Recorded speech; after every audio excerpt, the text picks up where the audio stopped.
Kuki khulai paiba singna lamsang police station na konba Koutruk ching leikai da bom yaona akanba mawongda laandarakhre. Security force na khut handuna kappada Kuki khulai paiba mari manga asok apan nanglamba haina pannari. Thodok thokfam dagi fangba paugi matungina ngasi numit yungba matung pung ahum ga minute 35 rom tabada Koutruk khul ngakba village volunteer singna santri duty sip change tawbagi Koutruk community hall tamna kumtharakbagi lambida chatlingaida khanghodana Koutruk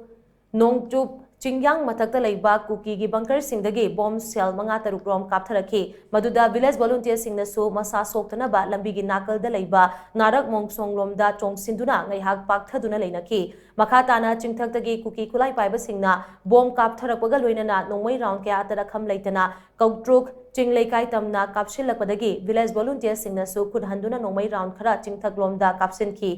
Nakalani magda nomay kamna ringay cherakta automatic rifle paiba Kuki khara Koutruk chingi awang maikay romda kumtharakduna attack sathaba horakle haiba pau phangbadagi pafam aduda duty tawduna leiba ani suba IRB ahum suba IRB amadi taret suba IRB gi personal singna Kuki khulai paiba singa do Koutruk tamna changsilaktanaba nomay round khara kapki maduda Kuki lal hoba singa duna IRB gi bunker tamna nomay amadi bom kapsilakpadagi security force singi maikay dagi motor cell ani ahum Koutruk maning ching lomda kapsinki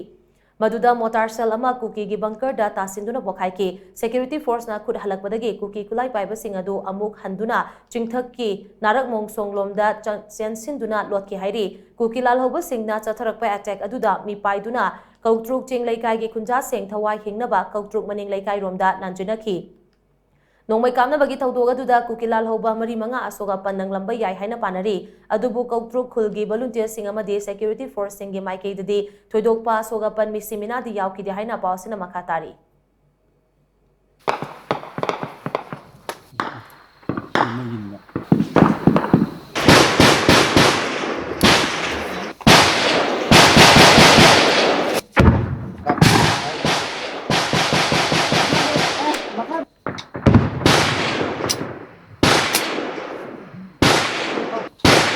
Pura